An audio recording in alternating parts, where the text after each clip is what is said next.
मैं हूं बालकृष्ण थरेजा, आप देख रहे हैं डेली लाइव। आइए शुरुआत करते हैं आज के समाचारों की। नोहर डीटीओ द्वारा कथित रूप से ट्रक ऑपरेटर्स को धमकाने के विरोध में बुधवार से ट्रक ऑपरेटर अनिश्चितकालीन हड़ताल पर रहेंगे। ट्रक ऑपरेटर्स एसोसिएशन ने मंगलवार को जंक्शन में प्रेस कॉन्फ्रेंस आयोजित कर इस बारे में जानकारी दी। हनुमानगढ़ के ट्रक ऑपरेटर्स ने विभिन्न समस्याओं को लेकर आज जंक्शन स्थित ट्रक यूनियन कार्यालय में प्रेस कॉन्फ्रेंस का आयोजन किया। प्रेस कॉन्फ्रेंस में ट्रक ऑपरेटरों के खिलाफ झूठे मामले दर्ज करने व नोहर डीटीओ की ओर से ट्रक ऑपरेटरों को कथित रूप से धमकाने की आलोचना की गई। इस दौरान ट्रक ऑपरेटर्स ने बुधवार से अनिश्चितकालीन हड़ताल पर जाने की भी घोषणा की। प्रेस कॉन्फ्रेंस में जानकारी देते हुए ट्रक ऑपरेटर्स ने कहा कि बुधवार को जिले भर के ट्रक ऑपरेटर अपने अपने ट्रकों के पहिए थाम कर वाहनों को जिला कलेक्टर के समक्ष खड़ा कर प्रशासन को चाबियां सौंप देंगे। साथ ही अपनी मांगों को लेकर बेमियादी आंदोलन भी करेंगे। एसोसिएशन के अध्यक्ष जुगल राठी ने कहा कि वे ओवरलोड वाहनों व बिना रॉयल्टी और निर्माण सामग्री बिल के परिवहन पर रोक लगाने की मांग के समर्थन में है, लेकिन नोहर डीटीओ ट्रक ऑपरेटर्स को अंडरलोड वाहनों के चालान करवाने के लिए धमका रहे हैं। यूनियन अध्यक्ष राठी के अनुसार पिछले दिनों उन्होंने प्रशासनिक अधिकारियों को ज्ञापन सौंपकर ओवरलोड व अवैध परिवहन को रोकने की मांग की थी। हनुमानगढ़ के जिला परिवहन अधिकारी ने ट्रक ऑपरेटर्स का इस कार्य में सहयोग किया है, परंतु बजरी माफिया से मिली भगत के चलते नोहर डीटीओ कार्यालय के अधिकारियों की ओर से उनका सहयोग नहीं किया जा रहा। उन्होंने कहा कि नोहर डीटीओ कार्यालय के परिवहन रक्षक ने ट्रक ऑपरेटर्स को धमकी दी है कि नागौर और चूरू जिले में हनुमानगढ़ के अंडरलोड ट्रकों का चालान करवाएंगे। यूनियन के पदाधिकारी लीलाधर शर्मा ने प्रेस कॉन्फ्रेंस में बोलते हुए कहा कि ट्रांसपोर्ट का व्यवसाय करीब करीब खत्म हो चुका है, इसकी कोई भी सीमा नहीं रही। आने वाले समय में यह एक ऐसा गंभीर रूप ले सकता है जिसकी कल्पना भी नहीं की जा सकती। उन्होंने नोहर डीटीओ को हटाने की मांग की। उन्होंने पल्लू में परिवहन व खनिज विभाग का स्थायी नाका लगवाने की मांग की। ट्रक एसोसिएशन के रविंद्र धानिया ने बताया कि रावतसर के ट्रक मालिकों पर बीकानेर के बजरी माफिया की ओर से रंजिशवश झूठे मामले दर्ज करवाए गए हैं। जिन गाड़ियों के हनुमानगढ़ में चालान हुए हैं, उन बजरी माफियाओं ने रावतसर के ट्रक मालिकों के खिलाफ दुर्भावनावश झूठे मामले दर्ज करवाए हैं। उन्होंने कहा कि राजस्थान में क्षमता से 2 गुना ओवरलोड का लादान हो रहा है, लेकिन अधिकारी इसकी अनदेखी कर रहे हैं। परिवहन विभाग की ओर से 700-800 किलोमीटर तक ओवरलोड दौड़ रहे वाहनों पर अंकुश नहीं लगाया जा रहा। इस कारण बेखौफ ओवरलोड वाहन सरपट सड़कों पर दौड़ रहे हैं। ट्रक ऑपरेटर्स ने कहा कि सर्वोच्च न्यायालय की ओर से पूरे भारत में क्षमता से अधिक ओवरलोड लदान नहीं किए जाने का फैसला सुनाया गया है, लेकिन राजस्थान में इस फैसले की धज्जियां उड़ाई जा रही हैं। इससे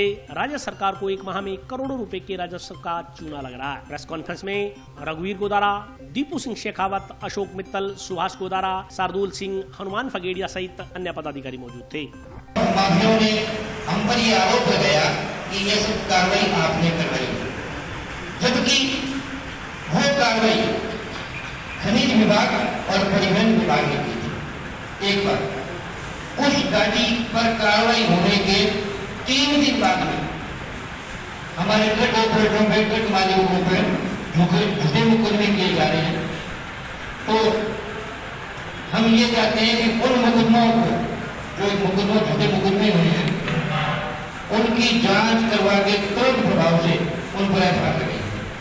ट्रक यूनियन हनुमानगढ़ जंक्शन के प्रांगण में एक हमने प्रेस कॉन्फ्रेंस की है। इसके माध्यम से हमने पूरे प्रशासन को ये आगाह किया है कि 28 तारीख को 28/7, 31/7 और 10/8 हमने ट्रक यूनियन एसोसिएशन जिला हनुमानगढ़ ने कलेक्टर साहब से मिलकर अर्जी लगाई थी कि ओवरलोड जो आ रहा है उसके खिलाफ कार्रवाई की। बार बार आश्वासन के बाद में भी आज तक पूर्ण रूप से उस पर कार्रवाई नहीं हुई। तो हमने कल 12 तारीख को जितनी भी जिले की गाड़ियां हैं, सारी गाड़ियां माननीय कलेक्टर महोदय के दफ्तर के सामने खड़ी करेंगे और वहां धरना प्रदर्शन और अपनी मांग जो कानून सम्मत भी है, तर्क संगत भी है और समाज संगत भी है, तीनों मांगे हमारी यथोचित है और माननीय सुप्रीम कोर्ट के आदेशानुसार पूरे भारत में तय वजन के हिसाब से अंडरलोड गाड़ियां चलनी चाहिए, उसकी मांग करते हैं। और उसी मांग को लेकर हमने रावतसर 4-5 दिन पहले एक ओवरलोड गाड़ी आ रही थी, तो हमारे ट्रक ऑपरेटरों ने सिर्फ ये किया भी उस गाड़ी की लोकेशन प्रशासन को बता दी, इससे ज़्यादा कुछ नहीं किया।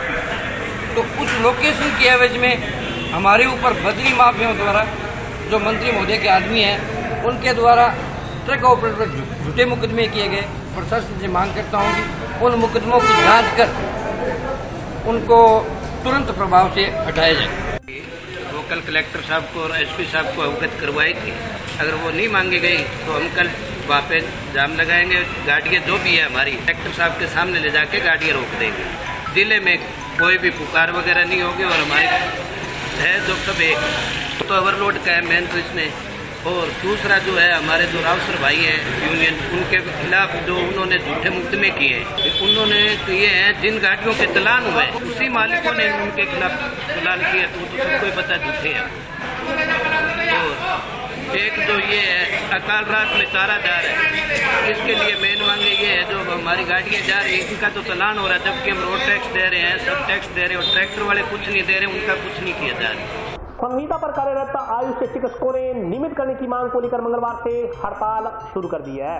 चिकित्सकों ने इस संदर्भ में सीएमएचओ को ज्ञापन भी सौंपा।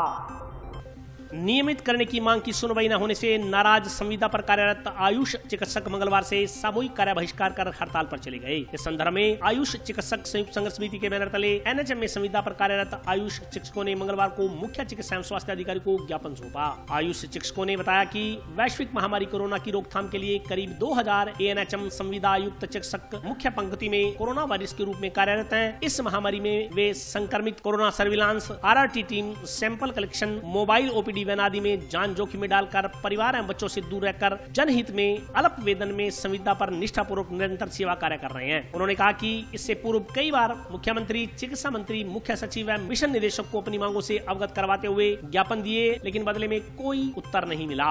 कोई कार्रवाई नहीं होने से अब सभी आयुष चिकित्सकों में असंतोष है। इसी के विरोध में 7 अगस्त को आयुष चिकित्सकों ने काली पट्टी बांधकर कार्य किया। 10 अगस्त तक पैन डाउन रखा। मांगों की लगातार अनदेखी से मंगलवार से वे संपूर्ण रूप से सामूहिक कार्य बहिष्कार कर हड़ताल पर चले गए। आयुष चिकित्सकों ने मांग की कि सरकार के जन घोषणा पत्र के अनुसार वर्षों से संविदा पर कार्यरत अल्प वेतनभोगी आयुष चिकित्सकों को नियमित किया जाए। इस मौके पर पूर्णिमा, संध्या शर्मा, कुसुम, देवेंद्र, रामकुमार सहित कई आयुष चिकित्सक मौजूद थे। जिले के आयुष चिकित्सक आज यहाँ पे कलेक्टर सर को ज्ञापन देने के लिए उपस्थित हुए थे कि हमारा आयुष चिकित्सकों का मानदेय 22,000 रुपये मात्र है, कि पूरे आसपास के स्टेट को देखते हुए काफ़ी कम है। और हम इससे पहले भी कई बार कलेक्टर साहब को अवगत करा चुके हैं। इससे पहले हमसे 2 बार हम चिकित्सा मंत्री महोदय से भी इस मामले में मिल चुके हैं। फरवरी में माननीय मुख्यमंत्री महोदय अशोक गहलोत जी भी हमें आश्वासन दे चुके हैं कि आपका मानदेय बढ़ाया जाएगा। वाकई में आपका मानदेय कम है। तो वर्तमान में कोरोना में हमारी सेवाएं काफ़ी उत्कृष्ट रही है। हम आरआरटी टीम में काम करें, इसके अलावा सैंपलिंग में, क्वारंटाइन सेंटर में, घर घर सर्वे में आयुष चिकित्सक दिन रात काम कर रहे हैं, लेकिन उसके बाद भी हमारा मानदेय काफ़ी कम है, 22,000 रुपये मात्र है। तो हमारी यही मांग है कि हमारा मानदेय बढ़ाया जाए, 40,300 किया जाए और इसके अलावा 4.5 साल से ज़्यादा हो गया तो हमें नियमित भी किया जाए। तो हम इसके लिए लगातार प्रयास कर रहे हैं और लगातार इनसे संपर्क करने की कोशिश कर रहे हैं। 7 तारीख हमने काली पट्टी बांधकर विरोध किया था और 10 तारीख तक हमारा पैन डाउन था और आज से हम कार्य बहिष्कार कर रहे हैं। और अगले कुछ दिनों के अंदर हम यही चाहते हैं कि हमारी मांगे मान ली जाए सरकार के द्वारा, हम पर ध्यान दिया जाए, नहीं तो फिर उसके बाद में हम आंदोलन को थोड़ा और उग्र करेंगे। यहाँ पे कलेक्टर साहब को ज्ञापन देने आए थे, जिसमें हमारे को 4.5 साल के करीब हो गए, हमें परमानेंट नहीं किया जा रहा है और हमारा मानदेय भी बहुत कम है बाकी स्टेट का देखा जाए तो। हमारा यही लेके मांग को लेकर हम ज्ञापन दिया। पहले 22,000 हर साल हो गए अवगत कराते हुए, मतलब हर 6 महीने में हम आके यहाँ बताते हैं उनको सारा कुछ। मैं अभी कार्य बहिष्कार किया है, फिर हम करेंगे जब तक हमारी मांग नहीं मानी जाती। गांव जोरावरपुरा में पोषाहार योजना के तहत हो रही कथित धांधली के विरोध में मंगलवार को डीवाईएफआई कार्यकर्ताओं ने महिला एवं बाल विकास विभाग का घेराव कर प्रदर्शन किया। और बाल विकास विभाग होश में आओ, होश में आओ, होश में आओ। इंकलाब जिंदाबाद, जिंदाबाद, जिंदाबाद।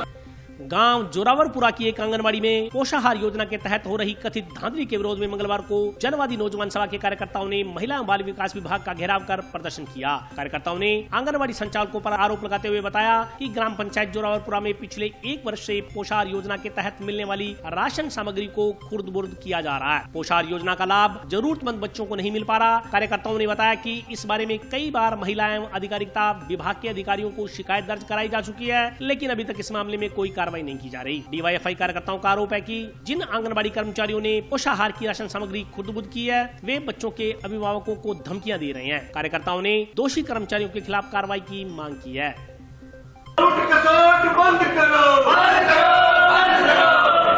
आज हम भारत की जनवादी नौजवान सभा मानगढ़ महिला बाल विकास में आए हैं।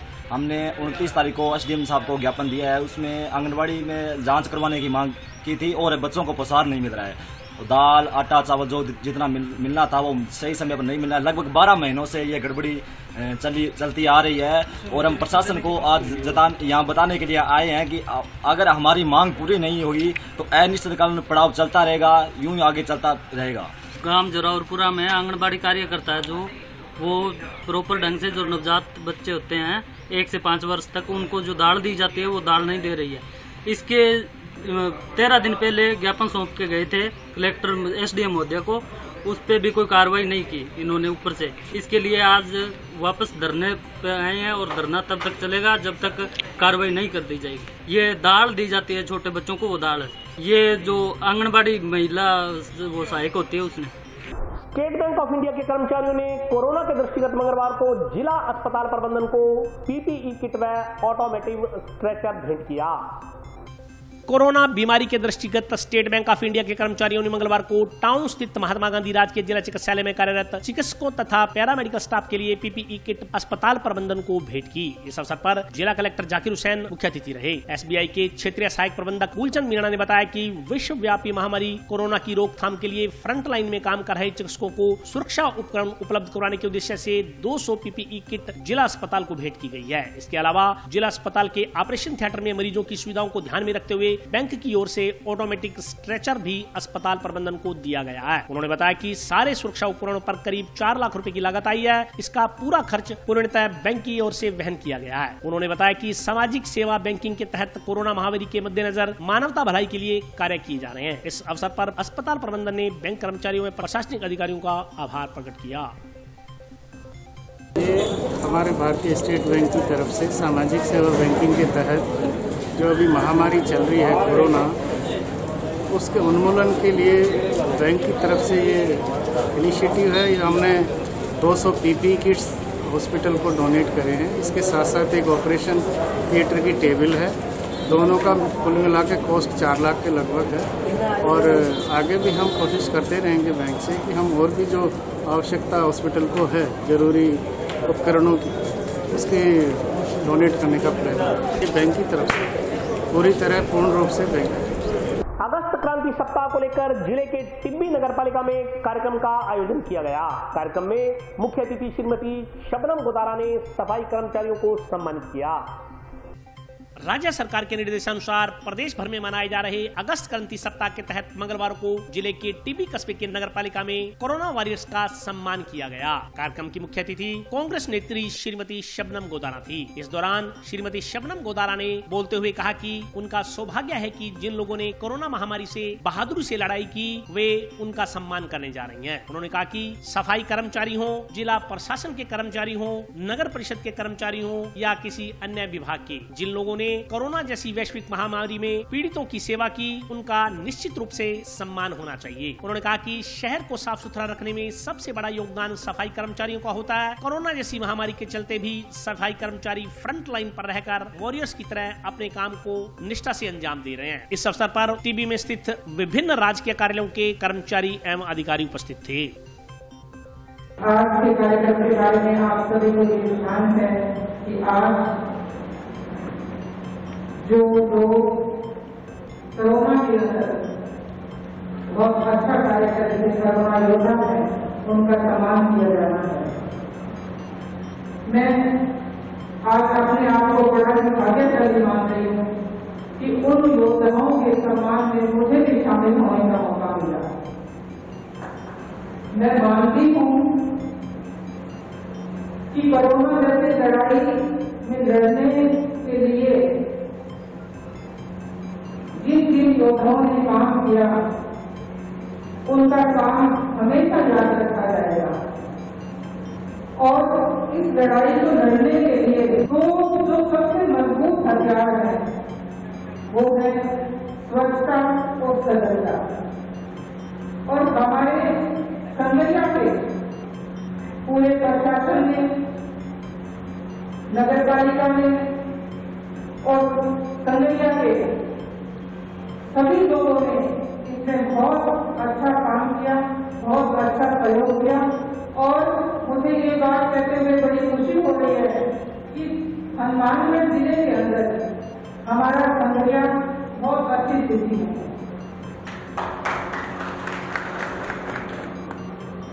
सभी लोगों ने इसमें बहुत अच्छा काम किया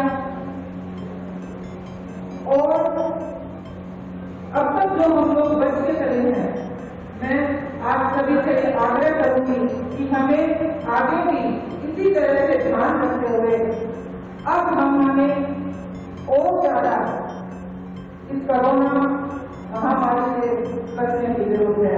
और इस मंच के माध्यम से हम हमारे राजस्थान के पर्यटन मुख्यमंत्री माननीय अशोक गहलोत जी का भी तहे से आभार व्यक्त करेंगे कि उन्होंने इस महामारी के अंदर जो काम किया है वो काबिल तारीफ है और उसकी चर्चा देश में ही नहीं विदेशों तक भी हो रही है। तो ऐसे संवेदनशील मुख्यमंत्री अशोक गहलोत जी के नेतृत्व में हम सब लोगों ने इस महामारी से जो लड़ने का काम किया है वो आगे भी करते रहेंगे। सब मिलजुल कर इसमें और अच्छा काम करेंगे। जिला कारागार की दीवार के ऊपर से आपत्तिजनक सामान फेंकने के मामले में जेल में तैनात आरएसी जवान की रिपोर्ट पर जंक्शन थाना में मुकदमा दर्ज किया गया है। जंक्शन जिला कारागार में बंदियों के लिए बाहर से आपत्तिजनक सामान फेंकने के मामले में जेल प्रशासन ने जंक्शन थाना में मामला दर्ज करवाया है। पुलिस से मिली जानकारी के अनुसार जिला कारागार की सुरक्षा में तैनात आरएसी के जवान अलसीदान पुत्र बेबरदास चारण निवासी मुकाम पोस्ट सियाणा बीकानेर ने मामला दर्ज कराते हुए बताया कि सोमवार को एक व्यक्ति ने जेल के अंदर दीवार के ऊपर से पैकेट फेंका। उन्होंने उक्त व्यक्ति को पकड़कर पूछताछ की तो उसने बताया कि पैकेट में मोबाइल फोन है जो उसने हत्या के मामले में जेल में बंद विचाराधीन कैदी निर्देश बिश्नोई के लिए फेंका है। इसकी सूचना जेल प्रशासन को देकर उक्त व्यक्ति की निशानदेही पर निर्देश बिश्नोई से मोबाइल फोन में बैटरी या सिम बरामद कर लिया गया। पुलिस ने रिपोर्ट के आधार पर आरोपी निर्देश बिश्नोई के खिलाफ धारा 42 कारागार विधेयक 2015 के तहत मामला दर्ज किया है। जांच एएसआई मगर सिंह कर रहे हैं। कल दिनांक 10/8/2020 को शाम को जिला कारागृह हनुमानगढ़ से एक रिपोर्ट पेश की गई है आरएसी के जवान, जिसमें बताया गया है कि 10/8/2020 को जिला कारागृह हनुमानगढ़ में इसकी मेन वाल के ऊपर से किसी द्वारा कोई पैकेट फेंका गया था। जानकारी मिलने पर उन्होंने जेल प्रशासन ने जेल की तलाशी ली तो अंदर विचाराधीन बंदी निर्देश बिश्नोई सन ऑफ अजयपाल बिश्नोई निवासी संगरिया, उसके पास एक मोबाइल में बैटरी व एक सिम वो बरामद हुई है। इसी मोबाइल के संबंध में थाना पर एफआईआर दर्ज करवाई गई है। मुकदमा दर्ज करके जांच की जा रही है, मेरे द्वारा जांच की जा रही है। और अभी वक्त ब्रेक का, हाजिर होता हूँ छोटे से ब्रेक के बाद।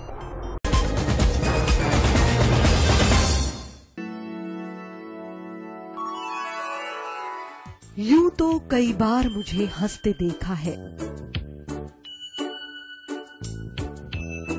पर ये हंसी कुछ और है।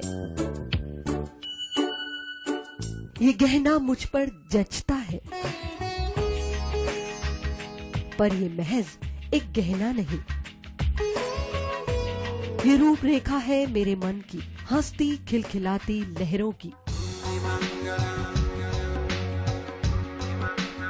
जो आतुर थी अब तक मुझ पर सजने को। इसलिए ये गहना ही मेरा सच्चा श्रृंगार है, श्रृंगार है, श्रृंगार है।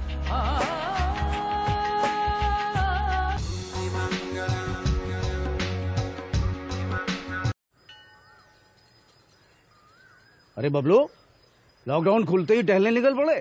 महामारी अभी फैली हुई है। सरपंच जी टहलने नहीं, काम पे वापस जा रहे हैं। तुझे डर नहीं लगता वायरस पकड़ लेगा? पहले थोड़ा बहुत डर लगता था, फिर पता चला कि अगर मैंने पूरी सावधानी बरती तो ये बीमारी होने की संभावना कम है। सबसे महत्वपूर्ण है ये मास्क।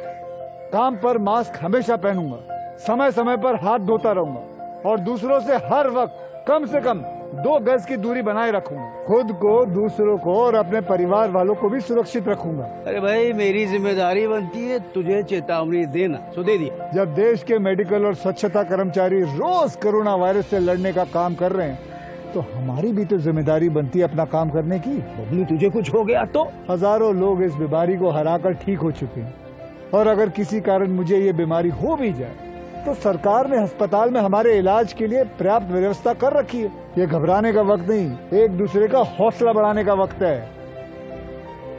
अरे ऐसे क्या देख रहा है, तू काम पे जाएगा, मैं नहीं जाऊंगा, नाक नहीं कट जाएगी मेरी। चलो मास्क। हाँ मास्क मास्क।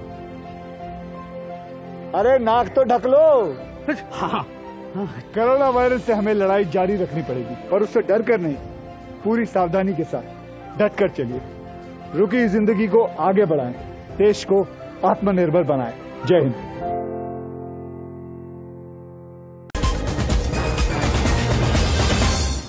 ब्रेक के बाद स्वागत है। आइए नजर डालते हैं अगले समाचारों पर। टाउन स्थित नगर परिषद सभागार में मंगलवार को अगस्त क्रांति सप्ताह के तहत कोरोना वॉरियर्स के रूप में काम कर रहे सफाई कर्मचारियों को सम्मानित किया गया।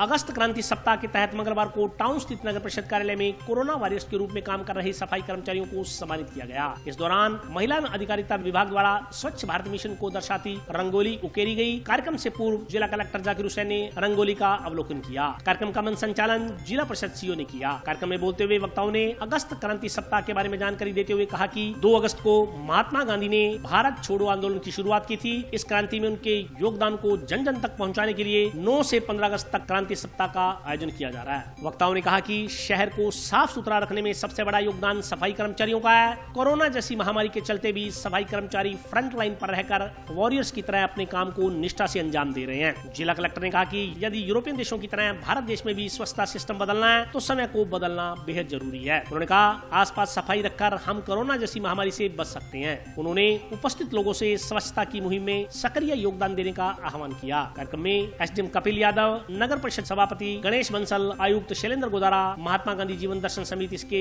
सदस्य तरुण विजय सहित अन्य लोग मौजूद थे। और रास्तों से हमारे घरों में महामारी फैल सकती है। उन्होंने कहा अगर हम भारत से महामारी को खत्म कर देते तो हम स्वराज के लिए और ज्यादा मजबूत हो जाएंगे। उन्होंने साफ पानी पीने, अच्छी हवा में सांस लेने, खुले में शौच से निपटने के लिए स्पष्ट तरीकों का पालन करके महामारी को भारत से उखाड़ फेंकने में जोर दिया। मैं आपको इसलिए बता रहा हूँ जो कोरोना नामक वैश्विक महामारी है उसका भी उपचार कहीं न कहीं बापू की इन कथित लाइनों में ही निहित है, जो हमें आप सबको ध्यान रखनी है। कोरोना के जो उपचार के हैं, सामाजिक दूरी है, बार बार हाथों को धोना है, मुंह पे मास्क लगा के रहना है। यही स्थिति 100 साल पहले भी यूरोपियन कंट्रीज में भी देखने को मिली थी, जब बिल्कुल कम्युनिकेशन के सोर्स नहीं थे और कई लोगों की मृत्यु भी हुई। बड़ी खुशी की बात है, सरकार ने ये जो कार्यक्रम दिया है वो 9 तारीख से लेकर 15 तारीख तक 1 सप्ताह का पूरा कार्यक्रम है। अगस्त क्रांति सप्ताह के नाम से इसका मुख्य उद्देश्य यह है कि गांधी जी के जो सिद्धांत हैं, सत्य, अहिंसा, सत्याग्रह और शांतिपूर्ण सहअस्तित्व, इस चीज के बारे में लोगों को ज्यादा से ज्यादा अवगत कराया जाए। इसके साथ ही एक और अभियान चल रहा है गंदगी मुक्त भारत, जिसमें साफ सफाई और साफ सफाई को स्वास्थ्य से जोड़ के उसमें बताया गया है। और उसका उद्देश्य यह है कि लोगों का जो दिमाग है वो थोड़ा बदले। तो साफ सफाई बहुत महत्वपूर्ण है जिंदगी में। स्वच्छता होगी, बीमारियां कम होंगी, और बीमारियां कम होंगी तो सबका स्वास्थ्य अच्छा रहेगा और अपन अपने काम को अच्छी तरह से कर पाएंगे।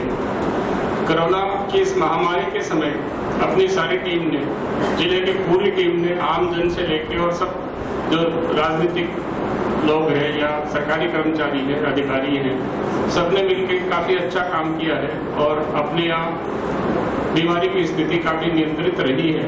इस सब के लिए आप सबका जो महत्वपूर्ण सहयोग है उसके लिए मैं बहुत बहुत मुबारकबाद देता हूँ। सरकार ने ये जो सम्मान का कार्यक्रम रखा है वो इसीलिए रखा है कि आप सब फ्रंट पे जाके लड़ते हैं, जहाँ पे हर कोई जाने से करता है वहाँ आप लोग जाके और साफ सफाई करते हैं और लोगों के स्वास्थ्य की चिंता करते हुए आप लोग ये सारी व्यवस्थाएं करते हैं। तो इसमें आप लोगों के साथ में चिकित्सा विभाग, महिला बाल विकास, उन भी लोगों ने काफी अच्छा काम किया, लेकिन शहर की साफ सफाई में आप लोगों का बहुत बड़ा रोल है और उसकी वजह से लोगों का स्वास्थ्य जो है वो बचा रहता है। माननीय मुख्यमंत्री महोदय के आदेश से किया जा रहा है और जिला प्रशासन इसको आयोजित कर रहा है। उसी क्रम में आज जो है सफाई जो हमारे स्वच्छता सेनानियों का सम्मान किया गया। इसी क्रम में कल राजीव गांधी सेवा केंद्र जो कि जिला कलेक्ट्रेट में है, उसमें सोशल मीडिया के माध्यम से श्रीमान जिला कलेक्टर महोदय विभिन्न छात्र संगठनों और अन्य लोगों से जुड़ेंगे और उसमें हेल्थ इश्यूज, उनके स्वास्थ्य जो संबंधी जो इश्यूज है उस पर डिस्कशन किया जाएगा। और आज जो आयोजन किया गया इसके लिए मैं नगर परिषद की पूरी टीम को मेरी तरफ से धन्यवाद ज्ञापित करता हूँ। अगस्त क्रांति सप्ताह के तहत जो कार्यक्रम हो रहे हैं उसमें आज नगर परिषद में हमने स्वच्छता सैनिकों का सम्मान किया है। राज्य सरकार की तरफ से एक हफ्ता के जो प्रोग्राम आए हुए हैं उसमें अलग अलग दिन अलग अलग प्रोग्राम होते हैं। आज तीसरा दिन है और हमने लगभग 60 स्वच्छता सैनिकों का सम्मान किया है जो कोरोना काल में और यहाँ की आम जन की सेवा में जिन्होंने बहुत बड़ा योगदान दिया। इसमें सभी अधिकारीगण, नगर परिषद के पार्षद महोदय और हमारे जो गांधी दर्शन की जो जिला समिति है उसके संयोजक और सह संयोजक भी और जो दूसरे पार्षदगण हमारे मेंबर हैं वो भी सभी लोग आए हैं और ये अच्छा कार्यक्रम रहा और हमने सम्मान किया है। इसमें जो स्वच्छता सैनिकों के द्वारा जो सेवा दी गई है उसका सम्मान करना था। उनकी जो सेवाएं दी गई हैं उनका एक तरह से रिकग्निशन है। अगस्त क्रांति सप्ताह पूरे राजस्थान में आदरणीय मुख्यमंत्री अशोक गहलोत के नेतृत्व में पूरे राजस्थान में मनाया जा रहा है। इस दिन शहीदों को याद करते हुए अगस्त क्रांति के इतिहास को आम जन तक पहुंचाने के लिए और भी जो प्रोग्राम है सफाई कर्मियों का, कोरोना वायरस से बचाव का और एक शाम शहीदों के नाम, ऐसे ऐतिहासिक प्रोग्राम पूरे देश और प्रदेश में मनाया जा रहा है। गांधी जीवन दर्शन समिति का उद्देश्य है कि हम आज़ादी के इतिहास को आने वाली पीढ़ी तक पहुंचाएं और सोशल मीडिया के माध्यम से, अखबार के माध्यम से और आपकी मीडिया के माध्यम से जन जन तक पहुंचा करके इस देश की आज़ादी में महापुरुषों का, महात्मा गांधी का, पंडित जवाहरलाल नेहरू का, मौलाना अब्दुल कलाम का, राम प्रसाद बिस्मिल का और भगत सिंह का, चंद्रशेखर जी का जैसे महान नेताओं के इतिहास को जन जन तक पहुंचाने का काम महात्मा गांधी दर्शन समिति कर रही है और तेजी के साथ करेगी। गांव मुंडा में एक युवक की करंट लगने से मौत हो गई। मंगलवार को पुलिस ने मृतक के शव का पोस्टमार्टम करवाकर शव परिजनों को सौंप दिया। गांव मुंडा स्थित सैनिटरी की दुकान पर काम करने वाले एक व्यक्ति की करंट लगने से मौत हो गई। पुलिस से प्राप्त जानकारी के अनुसार बीती रात गांव मुंडा में टाइल्स आदि की दुकान पर असलम नाम का एक युवक काम कर रहा था। असलम अचानक करंट की चपेट में आ गया। उसे बचाने के लिए जब अन्य लोगों ने प्रयास किया तो उन्हें भी बिजली का जोरदार झटका लगा। इसके बाद घायल युवक को इलाज के लिए जिला अस्पताल में लाया गया, जहां इलाज के दौरान उक्त युवक की मौत हो गई। मंगलवार सुबह पुलिस ने मृतक असलम के शव का पोस्टमार्टम करवा शव परिजनों को सौंप दिया। टाउन थाना में मृतक के पिता यूनुस खान की रिपोर्ट पर मरग दर्ज की गई है। थाने पर सूचना मिली कि मुंडा गांव के अंदर बैनीवाल टाइल्स वर्क्स के ऊपर रात को किसी असलम नाम के लड़के को करंट लग गया था, जिससे उसकी मौत हो गई और लाश है जो मोर्चरी रूम में रखी हुई है। इस पर मैं सरकारी हॉस्पिटल हनुमानगढ़ टाउन पहुंचा और वहाँ उनके परिजन मिले। उनके परिजनों ने रिपोर्ट दी मौका पर कि भाई मेरा लड़का है वो बैनीवाल ईंट वर्क्स पर, टाइल वर्क्स पर काम करता था, जिसके रात्रि को करंट लग गया जिससे उसकी मौत हो गई है। जिन्होंने रिपोर्ट मर्ग दर्ज करवाने के लिए रिपोर्ट दी और उसके पिता यूनुस खान की रिपोर्ट पर थाने प्राप्त की मौका पर और बॉडी असलम का पोस्टमार्टम मेडिकल ज्यूरिस्टिक करवाकर बाद पोस्टमार्टम लाश है जो मृतकों को अंतिम संस्कार हेतु सुपुर्द की और मैंने थाने पर आकर के उक्त मामले की मर्ग दर्ज करवा दी है, जिसकी जांच सोनलाल चौकी इंचार्ज शेरगढ़ कर रहे हैं। भद्रकाली मंदिर क्षेत्र के किसानों ने प्रशासन से घग्गर पुल पर पानी निकासी के लिए सफाई व्यवस्था दुरुस्त करवाने की मांग की। भद्रकाली मंदिर के नजदीक किसानों ने घग्गर पुल पर पानी निकासी की व्यवस्थाओं को दुरुस्त करवाने की मांग की है। किसानों का कहना है कि पानी निकासी के लिए पुल के नीचे बड़ी बड़ी पाइप डलवाई गई हैं, लेकिन घग्गर में पानी आने के बाद इन पाइपों में कचरा फंस जाता है, जिससे पानी ओवरफ्लो होकर पुल के ऊपर से प्रभावित होता है। किसानों ने बताया कि घग्गर का यह पुल नाली बेल्ट के दोनों तरफ बसे गाँव को जोड़ने का काम करता है। बरसात के मौसम में नाली बेल्ट में पानी ओवरफ्लो होने पर लोगों को आवाजाही में खासी दिक्कतें झेलनी पड़ रही है। किसानों ने बताया कि घग्गर बेल्ट के इस पुल के रखरखाव के लिए विभाग को बजट बजट पारित किया गया, लेकिन इसके बावजूद यहाँ रख रखाव को लेकर कोई विभागीय व्यवस्थाएं नहीं की गई हैं। उन्होंने कहा कि हर साल नाली बेल्ट में पानी आने के बाद पानी पुल के ऊपर से होकर प्रवाहित होता है, जिसके कारण लोगों को आने जाने में भारी दिक्कतों का सामना करना पड़ता है। उन्होंने कहा कि पुल की साफ सफाई करवाने का दायित्व प्रशासन का है, मगर प्रशासन इस ओर कोई ध्यान नहीं दे रहा। भद्रकाली पुल के इर्द गिर्द खेती करने वाले किसानों ने चेतावनी दी कि यदि पुल के नीचे की साफ सफाई प्रशासन द्वारा नहीं करवाई गई तो मजबूरन वे आंदोलन करने को मजबूर होंगे। घग्गर नदी पर हमारे भद्रकाली के पास ऊपर पुल बना हुआ है, जो इसमें पाइपों में नीचे कचरा फंसा हुआ है, ऊपर नीचे फुल है एकदम, बिल्कुल पानी निकलने की कोई गुंजाइश नहीं है। यहाँ थोड़ा पानी आ जाए सब ऊपर से निकलता है और यहाँ जाने आने वाले बहुत लोग परेशान होते हैं रास्ते से। और थोड़ा ही बरसात पानी आ जाए ना तो यहाँ पर 2-2 फुट पानी हो जाता है, लोग धक्का करते हैं, किसी का कुछ भी हो सकता है। ये समस्या ये सफाई नहीं है ना, यहाँ सफाई कोई करने वाला नहीं है, कोई सरपंच नहीं कर रहा, कोई सरकार देखो ध्यान नहीं दे रही। और ये जरूरी साफ करने वाला है, साफ सफाई सही हो जाए इसकी ढंग से तो यहाँ कोई प्रॉब्लम नहीं आएगी। 4000 पानी तक बड़े मौज से पानी चलेगा यहाँ। ये सफाई न होने की वजह से ये परेशानी है सारी। ये कोई JCB बुला के या कोई नरेगा वाले बुला के कुछ भी कैसे भी इसको सफाई की जाए तो ये हमारी समस्या का हल हो सकता है। ये क्षेत्र अपना कृषि प्रधान है, हनुमानगढ़ जो है, और हनुमानगढ़ टाउन जो मंडी है, कृषि उपज मंडी को सबसे ज़्यादा आय है जो इसी क्षेत्र से होती है। और इसी रास्ते से जो ये माताजी के मंदिर पे पुल बना हुआ है, इसी पुल के ऊपर से सबसे ज़्यादा खाद्यान्न जो अनाज जो मंडी समिति जो वसूल करती है वो इसी से रास्ता जाता है। लेकिन पुल की हालत आप लोग देख रहे हैं, ये हमेशा से ही ऐसी ही हालत रहती है। प्रशासन कभी इस तरफ ध्यान नहीं देता। एकमात्र पुल जीवनदायिनी जो किसानों की घग्गर नदी है, ये इसको संभाला जाए। प्रशासन से हाथ जोड़कर निवेदन है कभी इस कचरे को साफ किया जाए। लॉयंस क्लब हनुमानगढ़ द्वारा टाउन धानमंडी में कैंप लगाकर आमजन को होम्योपैथिक रोग प्रतिरोधक क्षमतावर्धक दवा वितरित की गई। लॉयंस क्लब हनुमानगढ़ द्वारा मंगलवार को टाउन धानमंडी में कोरोना से बचाव हेतु होम्योपैथिक दवा का वितरण किया गया। इस संदर्भ में जानकारी देते हुए डॉक्टर सुनीता सैनी ने बताया कि होम्योपैथिक निर्देशालय चिकित्सा विभाग तथा आयुष मंत्रालय द्वारा गाइडलाइंस जारी की गई थी। यदि कोई इस दवा का सेवन करता है तो इसकी रोग प्रतिरोधक क्षमता बढ़ जाती है। यह दवा एक तरह से कोरोना से बचाव के लिए एहतियात के तौर पर दी जा रही है। उन्होंने बताया कि 5 वर्ष से अधिक आयु के लोगों को 3 दिन खाली पेट इस दवा का सेवन करना है। यह दवा उनकी रोग प्रतिरोधक क्षमता बढ़ाने का काम करेगी। उन्होंने कहा कि दवा के प्रभाव को बरकरार रखने के लिए हर माह 3 दिन इस दवा का सेवन अनिवार्य है। इस अवसर पर क्लब पदाधिकारियों ने आमजन को दवा का वितरण किया। होम्योपैथी निदेशालय चिकित्सा विभाग की तरफ से और आयुष मंत्रालय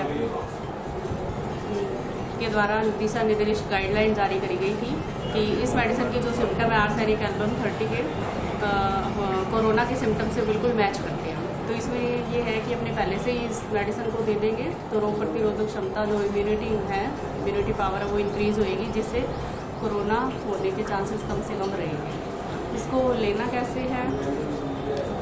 होम्योपैथिक निदेशालय चिकित्सा विभाग की तरफ से गाइडलाइन जारी करी गई थी। इसको सुबह 3 डेज खाली पेट 3 दिन तक लेना है, 4 टैबलेट्स। आफ्टर 1 मंथ बाद इसको वापस रिपीट करना है। बच्चों को ये डोज 2 टैबलेट्स रहेगी 4-3 डेज। और आज के दिवस इतना ही। कल फिर हाजिर होता हूँ नए समाचारों के साथ। तब तक के लिए नमस्कार।